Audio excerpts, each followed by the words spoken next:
Yeah, good morning to you all.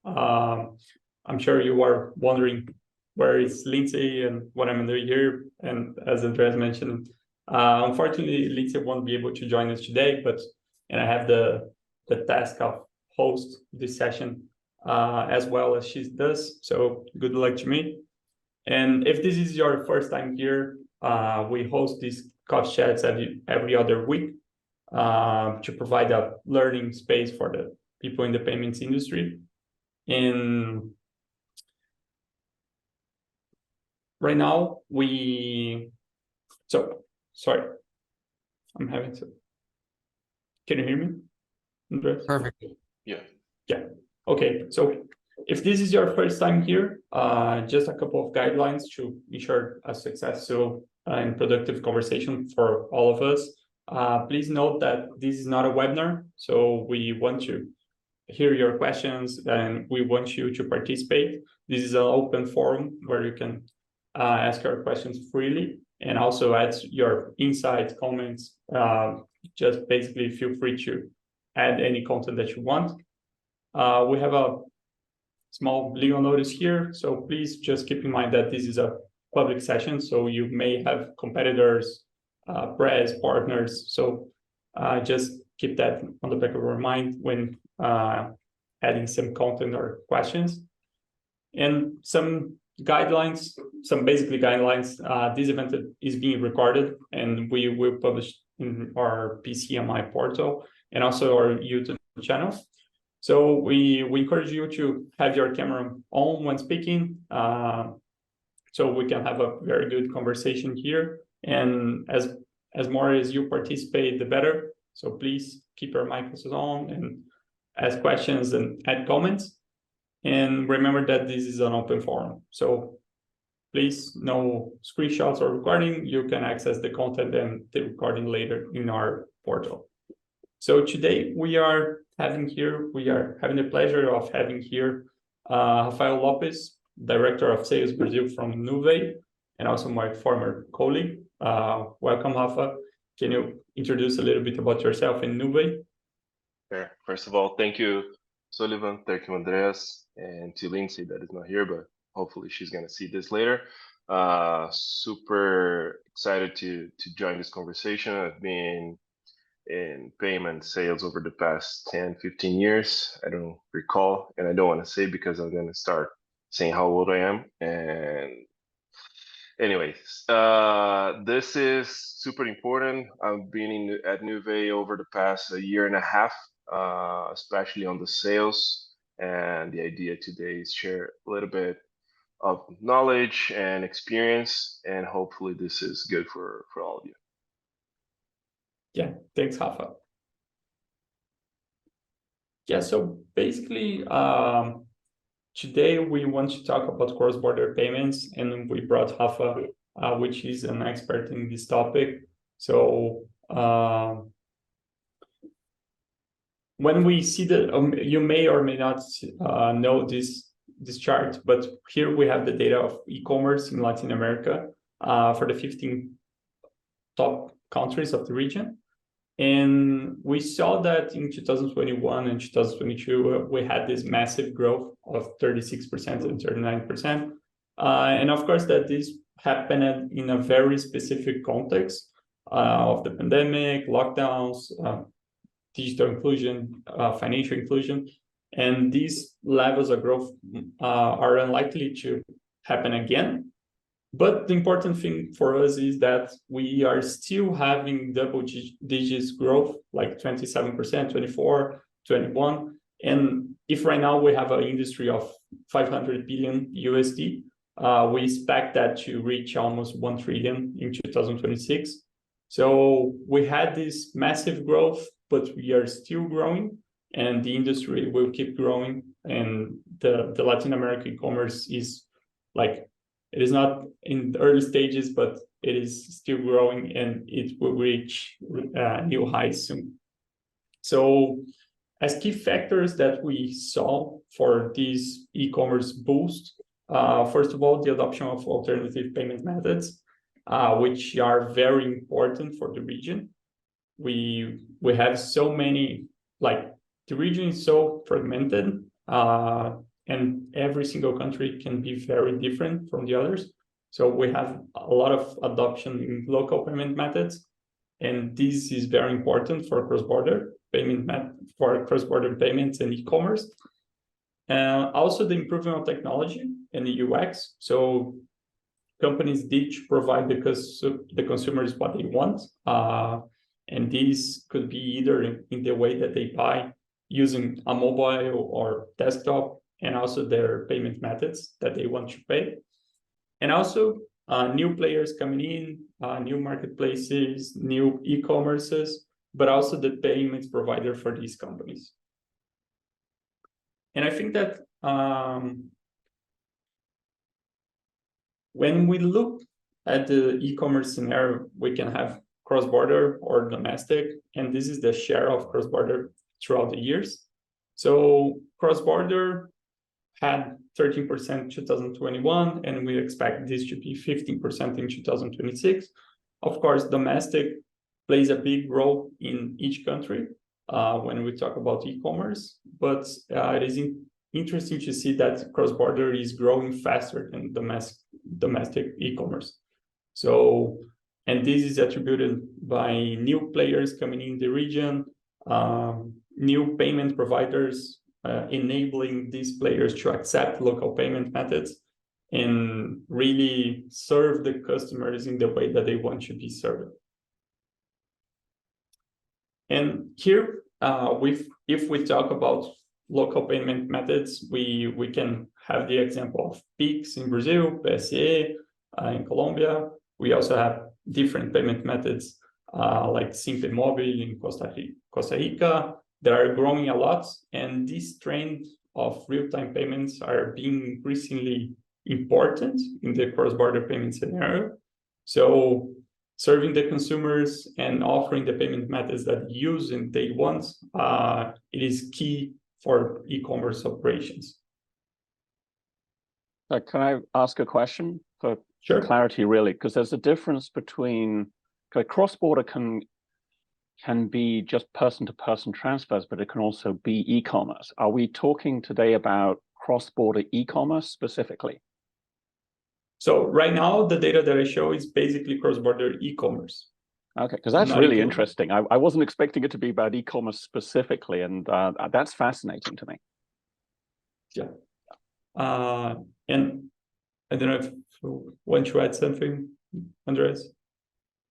No, I was just going to echo. Yeah, this is e-commerce, but in our conversation, we will go to other cross-border verticals like remittances. Yeah. And if we look at cross-border e-commerce, of course, that there are differences between countries. You can have the majority of e-commerce being domestic or cross-border, and this differs by a number of reasons that I'm not going to enter here, but basically import taxes, exchange rate, all the market itself, if the domestic market is developed or not. So we can have all these different types of different shares in the e-commerce versus domestic e-commerce. And also what we saw in the past years regarding consumer behavior, there is a shift in consumer behavior from desktop to mobile e-commerce. Mobile e-commerce is increasingly more important than desktop. And this is, as I mentioned it before, about serving the customers in the way that they want to be served. So since 2020, mobile e-commerce is bigger than desktop e-commerce. So, and we still see this massive growth until 2026, growing almost 25% per year. So this shift in the consumer perspective and behavior is also important for companies enabling e-commerce. And not only the device that they use or the way that they buy, but also the payment methods. As I mentioned it before. But before you get into that, I just want to make the comment that just as we clearly mobile is the dominant channel, and that's a story that's been told, but that just becomes so much more important for international merchants coming in when accepting local payment method, because that's the last thing you want to be full of friction. And so optimizing for the mobile channel is the way forward in Latin America. But there are high ticket items on the desktop, so to keep in mind. Yeah. And talking about payment methods, we saw in the past years this growth in RTPs, also real-time payments. Pix already corresponds to 29% of e-commerce in Brazil. PSE in Colombia represents more than 30%. And we have this trend of real-time payment methods that are being developed as well in other countries. So this is also a thing important for cross-border e-commerce, and merchants and PSPs need to pay attention on that to serve the consumers and offer the way that they are used to pay. So basically, introducing this content about cross-border e-commerce. Now I'm going to call Rafa. The stage is yours. Thanks, Eddie. Well, first of all, just one comment, especially when we talk about cross-border in global companies. I'm going to go briefly to Nuvei, but just going back on the prior slide, when we talk about Pix, even for a global company as Nuvei, is already one of the top 5 APMs that we have. Even considering that we are a global company processing payments over 200 different markets. That's how big Pix it is. Even we compare to other regions and other countries. Pix is also for us in a global sense is also like one of our top 5 APMs being collected around the globe. So first of all, if you want to go to the next slide, please, and or Sully. Just a little bit about Nuvei for those who still don't know us. We're very well settled, especially North America and Europe markets, but we are entering over the past 2 years in Latin America, but we're covering more than 200 different markets around the globe. We can process in more than 150 different currencies, local acquiring in almost 50 markets, and we're now just reached the 2,000 employees number, which to me seems low comparing to how many countries and how many services that we can provide, but it's like a very tough and strong team that we have like spread through all the globe. We work in so many different verticals. We work with general e-commerce, which is almost 90% of our total volumes, but we also work in high risk markets such as online gambling, crypto, forex, you can name it, we can process, and it's more than 600 different payment methods from a company that is listed in 2 different stocks, which is NASDAQ in New York and also in Toronto. Jumping in here, Rafael, if I could Sure. ask a question. So retail is sounds like the bread and butter, and then there's these high risk verticals. What's the difference in alternative payment methods there that you see used, if there is one? Different types of it depends, right? Especially when we talk about regulated markets. The movement that you usually see is when, let's use Brazil as an example, whenever sports betting is not still regulated, as we're expecting the regulation to come out through the next quarter or so, the APMs are super important because that's how the merchants can understand the market and start working with those markets. But then you go through other possibilities whenever it's regulated. So you go through all the type of card schemes that we can process whenever it's regulated. But in general, we see this type of movement, especially in the high risk verticals.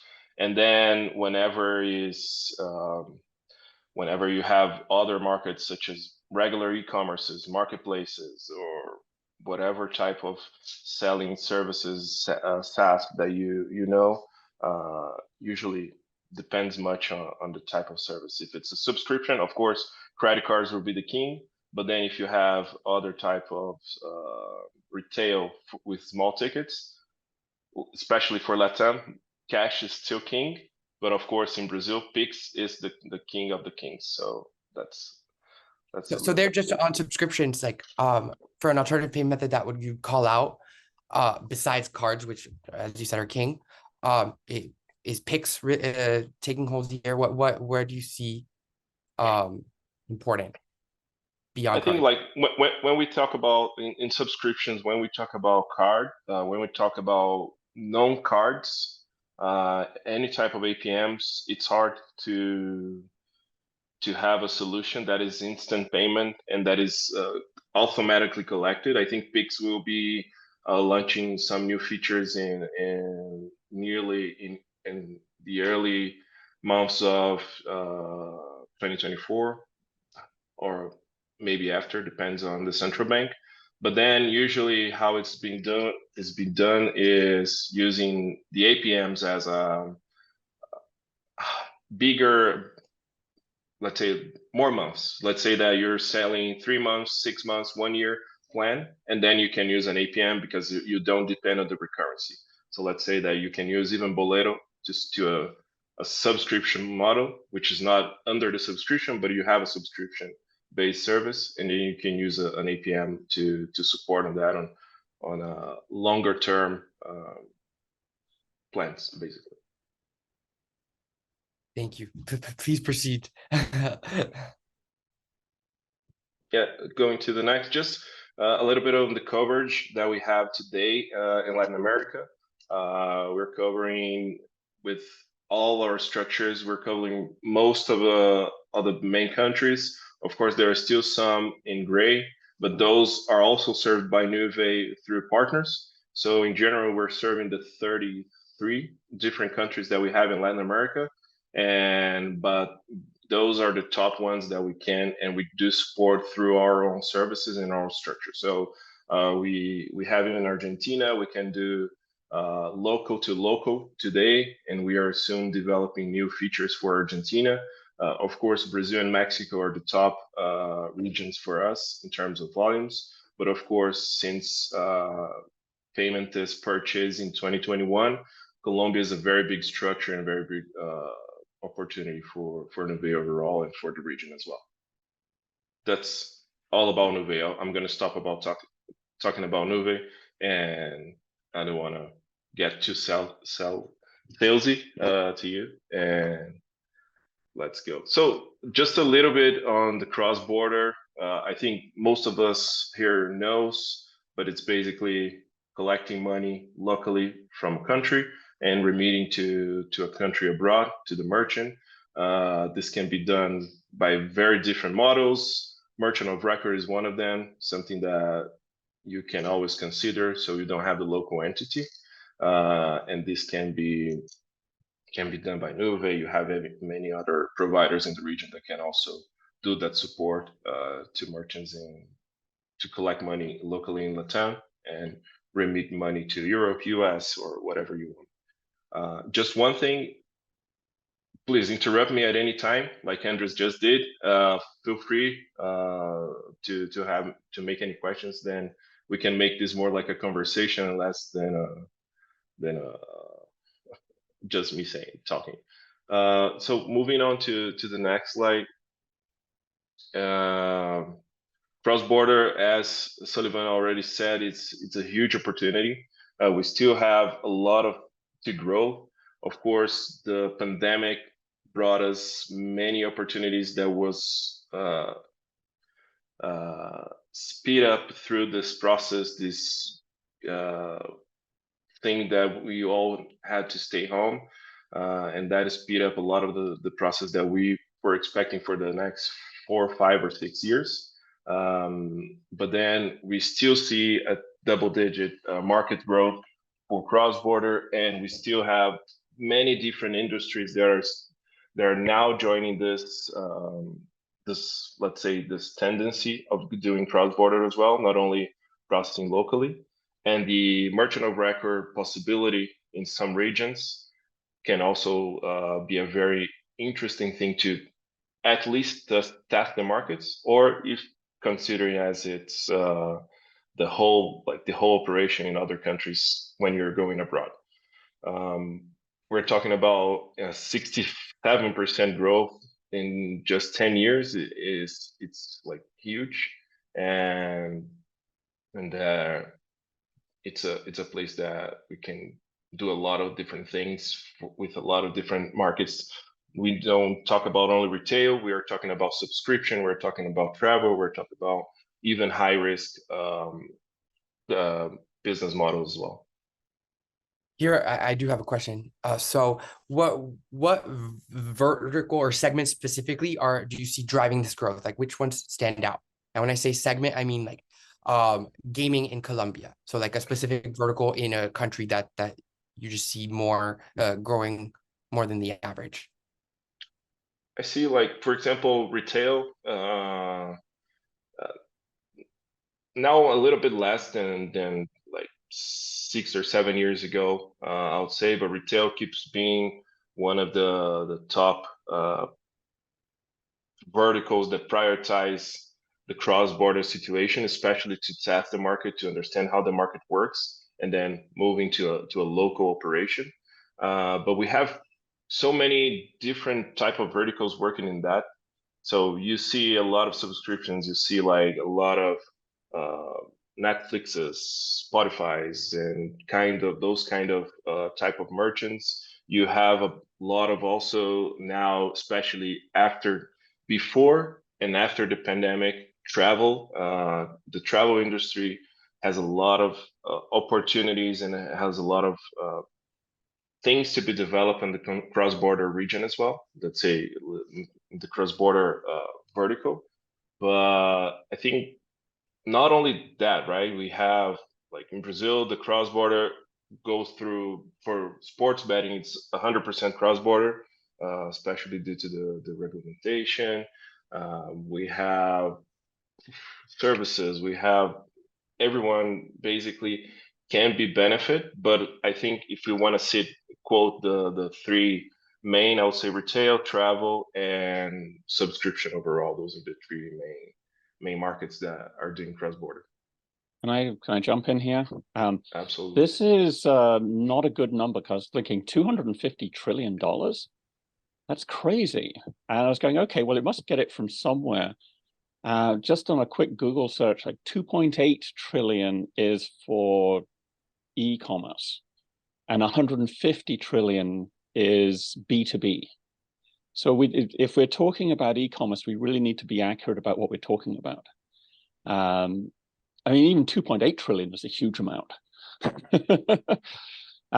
It's just that 250 trillion was going, are you kidding me? Where did that come from? That sounds crazy to me. So we do need to be a little more specific on what these numbers refer to. If you're talking about e-commerce, it's like, yeah, there's huge potential. B2B has always been like 10 times or bigger the volume of e-commerce, because of all the B2B transactions you have to do before you finally get an end product. And that's really, there are other mechanisms for this, but the front end to the consumer is really what most people on this call are focused around.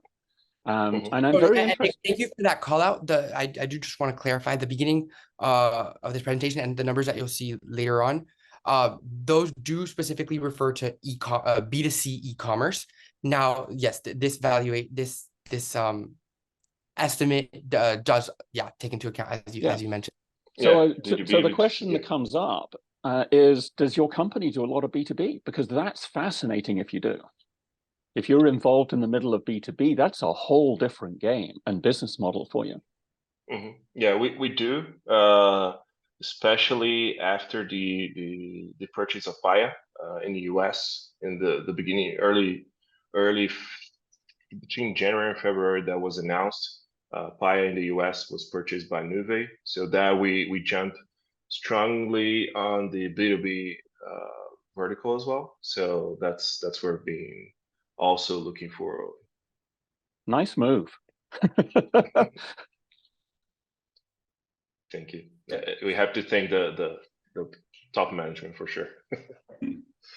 And Rafa, I have one question. When we talk, getting back to specifically cross-border e-commerce, when we talk about that, generally in a Latin American context, we think about international merchants coming from Asia, Europe, US, coming from Latin America. Do you see any trend or any movement from companies from Latin America going to other regions? If you could add a little bit more color on that. Sorry, can you just repeat the question? I had just a little bit. Sure. Like when we talk about cross-border e-commerce in Latin America, we tend to think about Asian, American, European companies coming to Latin America. Do you have any client or any specific case of companies from Latin America going to other regions? We do. We actually do.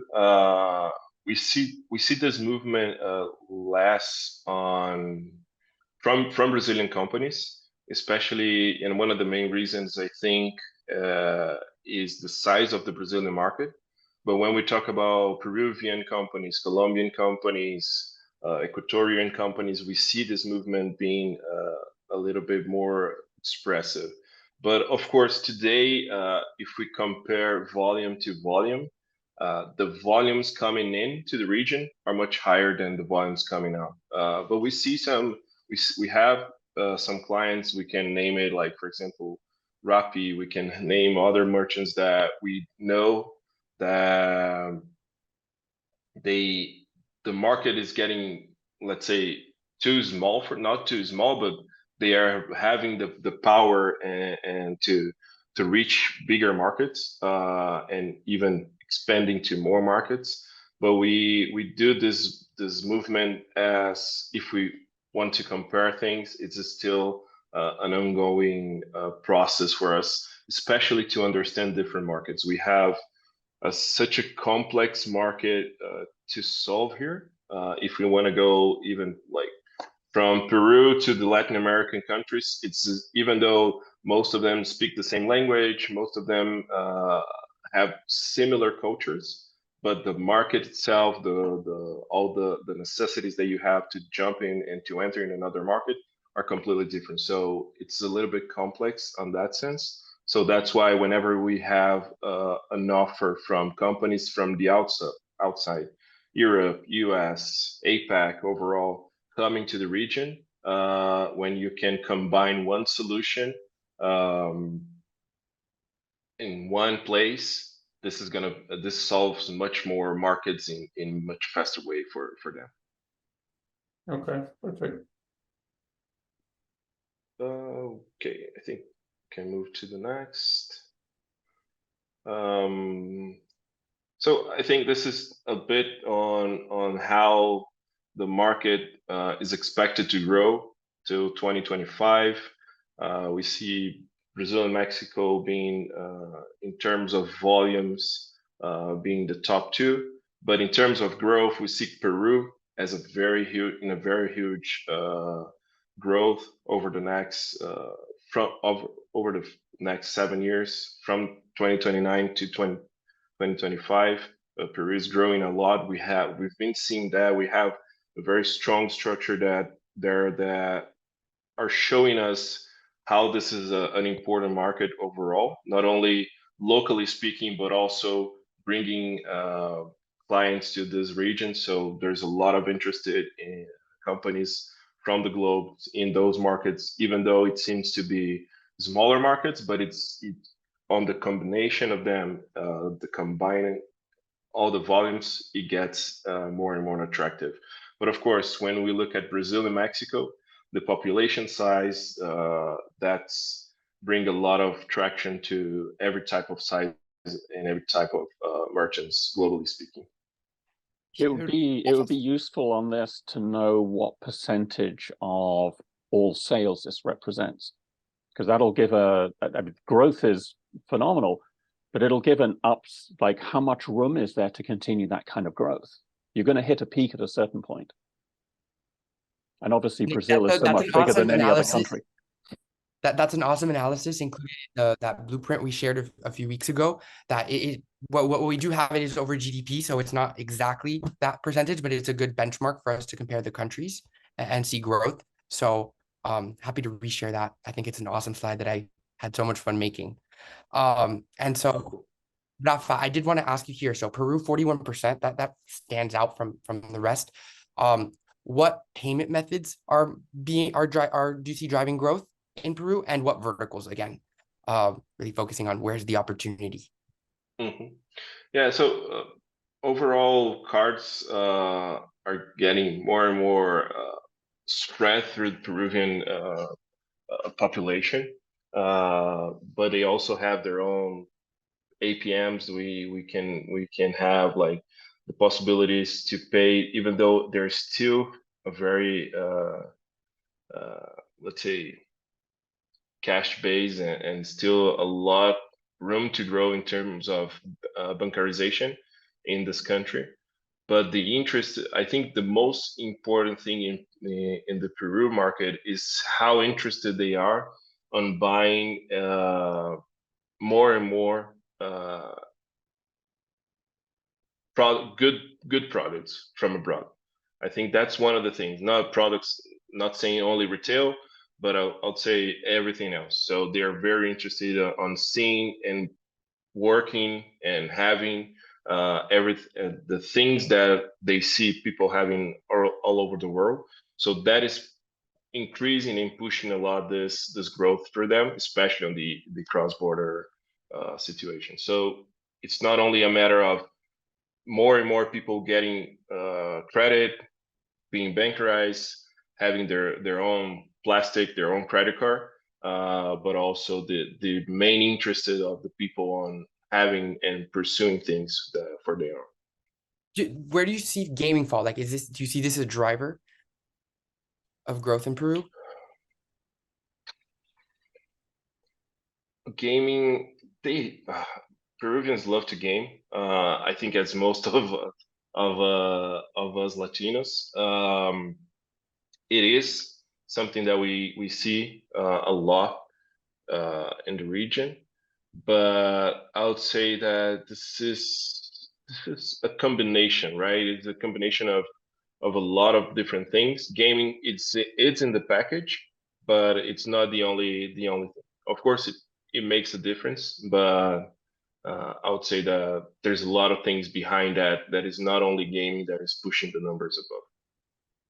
Totally. I ask because I have this just vivid memory of me like exploring the metaverse in Decentraland, and I stumbled upon a like digital museum of Peruvian artwork, and I just thought that was such a random and unique experience that every time I think of Peru, I think of gaming now. Got it. Cool. Right.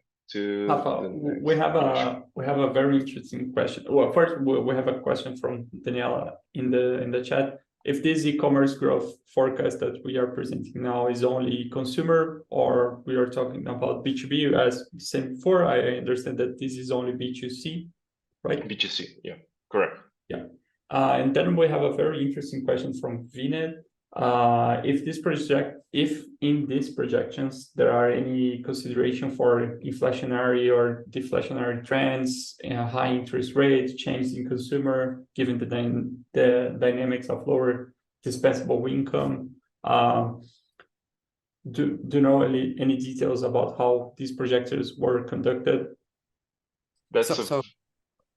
Yeah, the go ahead. PCMI data library, which I personally lead, does take into account those factors. And I'm pretty sure that's the source here. Yeah. As one of our main source of information comes from those guys here. They take in consideration everything that is related to the market. So yes, so we are considering. Of course, it's a little bit more complex. It's an estimation, of course, but based on very well done studies from them. let's go to, yeah. Here, just a little bit more on the share of cross-border comparing to local. Of course, Brazil, even though Brazil has a very big market, we still have a huge market locally speaking. As I said, that's even one of the factors that I consider that Brazilian companies are not that strong going abroad. Of course, we do have good companies going abroad, Alpargatas, we have RD, we have many Hotmart, we have many guys going abroad, but still the local market, due to the population, it's too big sometimes for taking in consideration going out to different countries. And then we see how Peru, Chile, and Mexico has. Mexico is a very specific, especially on the relationship that they have with US. I think that's one of the main things that drives them to a big cross-border share, comparing especially to Brazil. But then you have other countries such as Chile and Peru that has a need to receive services and products from abroad to make this share more than 20% in both countries.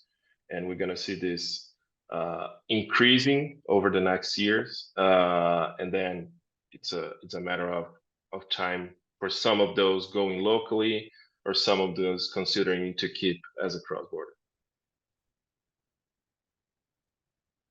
And Rafa, if you could mention some, I don't know if there are, but some regulatory barriers that might be in each of these countries that may like what are the challenges that the companies trying to enter these markets may face? Mm-hmm. Yeah, no, that's a good question, Silva.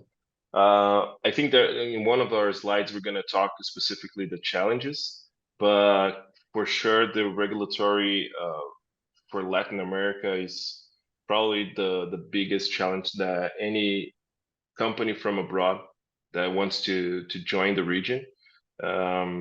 Each country, as I said before, each country has its own rules. Each country has its own set of local structure, and each one of them has even different relationships between, for example, card schemes and the process itself. So it depends on the country. It's going to be the challenge that it's going to have. But for sure, in every one of them, you're going to have a big challenge, because every one of them is very specific and very complex to join. So whenever you have the opportunity to go through a company that can support you in many different ways, in many different countries, that is going to be a very good start for you in the region. I think in comparing, especially, and we did a study together with the AMI as well, about the corridor between APAC and Latin America. I think that showed us how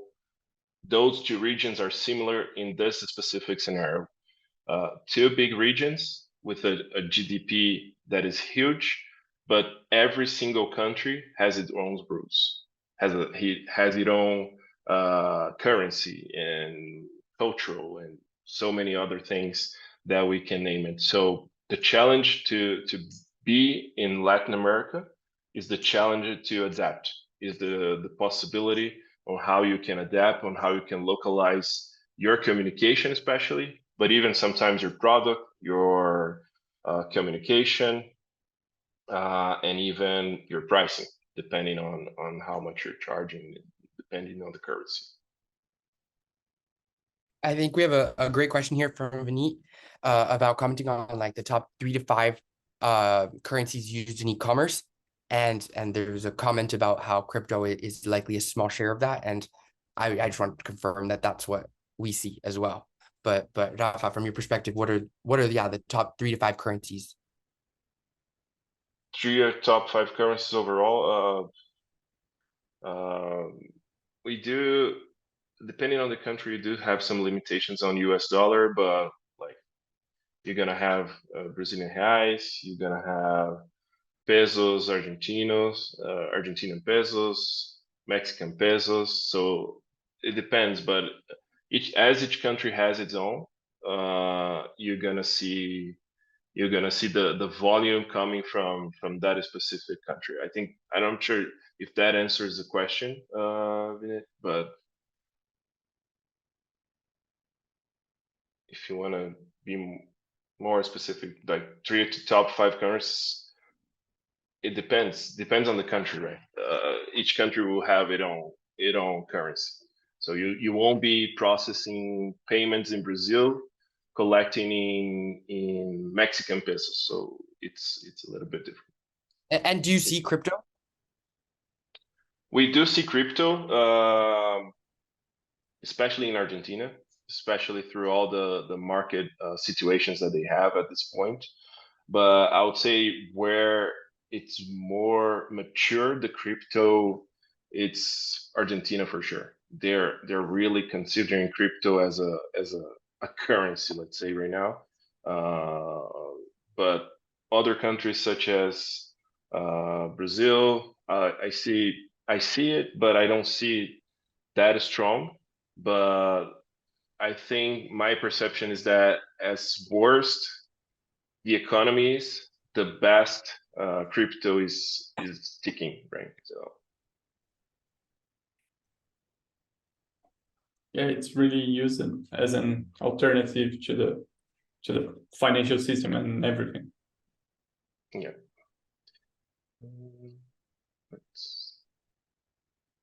Well, so three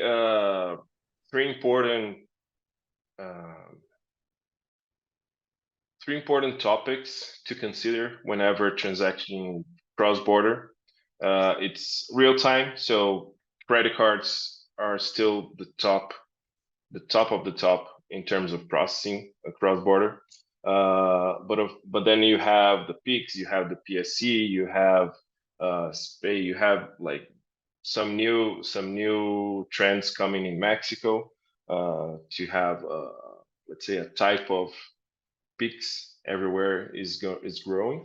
But real-time payment and a real-time solution is something that counts a lot in terms of experience.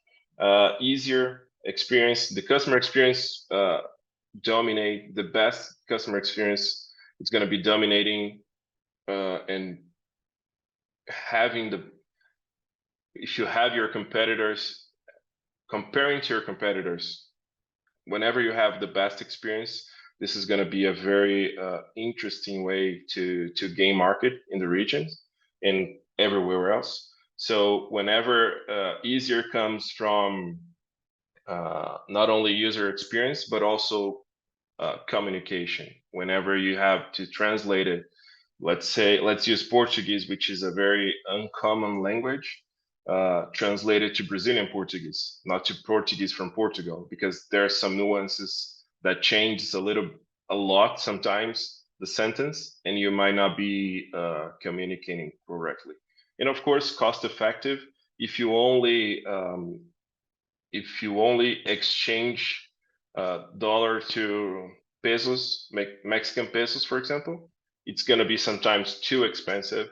So you need to adequate your costs. You need to understand the market. You need to test it out. So it's important to make sure that your costs and how much you're charging your clients communicate with the reality of the country. I think that's one of the top 3 necessities that you have whenever going abroad. But before moving on to the next slide, I just want to promote here because you mentioned it, and so I'm taking a deep dive into Mexico, following our recent coffee chat with Arcus, and I'm really exploring the future of Demo. So I encourage you all to read that in the upcoming weeks when we'll send it out in the newsletter. Can you explain a little bit about Demo, Andres? Like Totally. just to give some context. Thank you, Sullivan. I forget the cloud I'm in sometimes. But Demo is yes, it uses SPAY, which is a real-time scheme in Mexico that has been around, but simplifies the sending to only require the person's number. I like to think of it as the Mexican Zelle, but it's technically the Mexican Bizum. from which it was modeled after the Spanish scheme. Yeah, no, perfect. I think localization is the key, and the countries are really evolving into real-time payments matter. So we will have some news in the next years, hopefully. We're already seeing it. Yeah. All right, so just going back, as I've mentioned, we have this top 5 challenges, and we have, of course, here the local regulations. We have the level of bank population. So we are still, and especially comparing to North America again and to Europe, we're still a region where the population is still not fully banked. And in some places we have, I'd say, less than 60%, less than 50% of the population with a bank account. And this is critical, especially when we talk about cross-border. So whenever you're thinking about going abroad, you really need to understand what are the necessities. For a long period of time, Brazil had Boleto as a solution to support people that were not bankerized to be able to purchase on AliExpress or Shein or whatever other website. That was super important. We now, after the pandemic, we increased a lot our share of people bankerized, but we still have this challenge in not only Brazil but all the other countries. The cost is also a challenge because, as I said, whenever you only translate, let's say, from dollars to BRLs, you think you're gonna be adding 5 times the same amount. So if it's $100, you're gonna be talking about 500 reais. And whenever you talk about any type of tickets that are, I would say, over 100, 150 reais, you have to start considering installments. This is very important for not only for Brazil, which are very used to do that, but other regions as well, such as Colombia, Mexico. Each one has its own peculiarities on the installment processing, but all of them are very important, super useful for your increase of tickets, and also to give the opportunity to people with less access to credit to purchase from you. Compliance and local regulations are basically always walking together. And if you want to be compliant here, if you are compliant in Europe and US, it doesn't mean that you're 100% compliant here. Considering that we have some similarities, but it's still something different. As I said, each country is a different country. You're not talking about European Union where you have most of the regulations and laws that are similar. Here it's a completely different thing. And lack of systems integrations. Whenever we talk about technology, we have like we say here a coxa de retalhos. I don't know how to translate that, but it's a lot of pieces that you have to connect on the puzzle, and then how to connect those pieces is one of the keys to make sure that you have a very well structured operations in the region. So I think those are the top main challenges there. I'm interested. How is that progressing? Like the integrating the systems, because that's what I do. That's what I'm an expert at. So I mean, is that happening, or is that really stalled? Or I'm wondering where things are. I think like my perception here, Nick, is that Pix changed not only the payment way of doing, like not only the payment of Pix as something that is changing this specifically side of the business, but it's changing also how we see the connection between everything else. So Pix is one thing that was generated by the central bank that was spread to the whole country. And it seems to me that it opened the mind of everyone else around not only Latam but all the globe, that we have to have this possibility to be connected with everyone else. So we need to have like a better connection, technology similar to Pix in Colombia and similar to Pix in Mexico that can be connected and that gonna be well structured. I think this is gonna take a long time. I don't see this in the short term happening, but at least I see from now, after this 2 years of Pix in the market, I see different conversations on how this is gonna be. This is being developed. A lot of different countries having these conversations. Yeah, if I may jump in, I completely agree with what he said about Pix.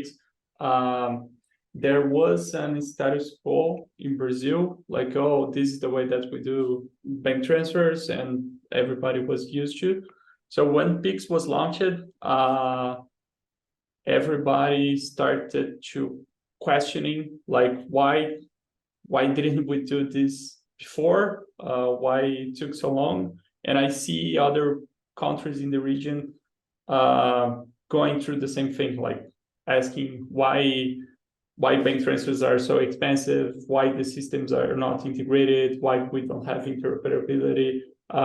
So Pix started a movement in the region, from my perception. Now we see a lot of different countries, as I mentioned, start to developing their own real-time payment systems based on Pix, or not, as in Mexico, like Spay is around for almost 20 years, and now they are improving the system with Demo.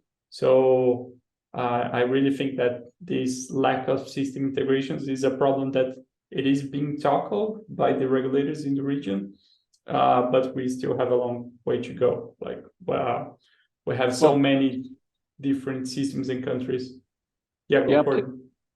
So Pix has been amazing, what they've achieved with that, and it certainly is a model to be copied everywhere. I mean, talk about a huge success. Connecting Pix to other copies of Pix, though, in other countries, that is a real problem area. I mean, just on a technical level, trying to do that. So long as you have Pix, you have a central system that everything connects to within that country, relating to that currency only. That is manageable. Interoperability between that and other countries starts, that's where it gets difficult, and most people don't realize it. Yeah, and I think that we also have another good example from Brazil. Brazil is developing basically in three pillars. The central bank is developed Pix, it is enhancing open finance, and then the DREX, which is the central bank digital currency from Brazil. And in the pilot of DREX, we had a bank, and this is a very interesting solution, but they were just testing the MVP of the solution. So I don't know the technical details behind, and I'm pretty sure that you will be interested in it. But they tested a foreign exchange settlement between Brazil and Colombia without using USD. So only using Brazilian reais, central bank digital currency, and pesos colombianos. I'm not sure how this works, but there are some MVPs that are being developed. And Blake here, I would love for you to explain what work you're doing. Really, the whispers I've heard about, like, interconnecting these systems, is like Project Nexus that we see from the BIS. But I'd love your take if you're willing to come on. Sure. Hey, everyone. So for the past year, I'll say, I've been developing a cross-border payments product using digital currencies, specifically fiat stablecoins.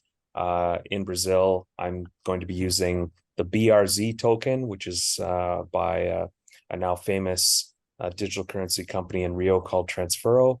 And I will be using Pix for on and off ramping with Transfero being the on-off ramp using Pix.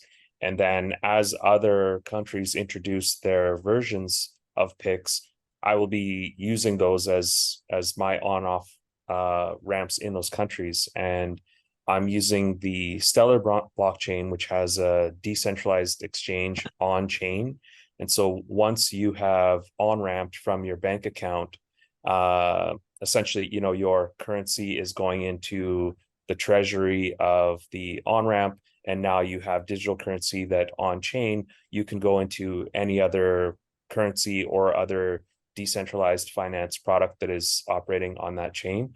And it is really, really slick. And I'm going to be launching in December. Very, very cool. Thank you for sharing. Love to pick your brain one of these days. Yeah, hit me up. Awesome. Awesome. Very nice to see you here, Blake. All right. And well, so I think this is the last slide, and also conscious of time. We just have 4 minutes. We have, and this is something that we've been doing a lot with our clients at Nuvei, is having this key trends, not only in terms of payments, but in terms of how do the market works and how do the consumer thinks. So we do some webinars, not some webinars, but some workshops with our clients, having locals explaining how each of the payment method works.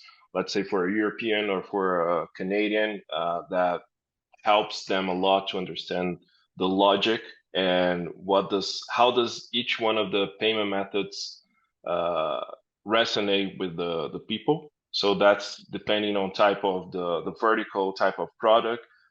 We are always bringing people from our team from each one of the countries that we work with that can do some processing, some testing live with the client and explaining how the usage and why they understand that those are the best ways to process those type of payments. And of course, local currency for all those countries, even though seems very complex, whenever you have the possibility to work with one API, you can always have this as a possibility. Smooth and seamless experience, as we spoke before, and local support in each one of the country. Those are the top main key trends that we see on whenever you go from or to a different a market to work with payments and whatever you're processing. I think that was the last slide, right, Sid? Yeah. Thank you, Rafa. It's very good to know more about the Nuvei capabilities and also the cross-border payments landscape.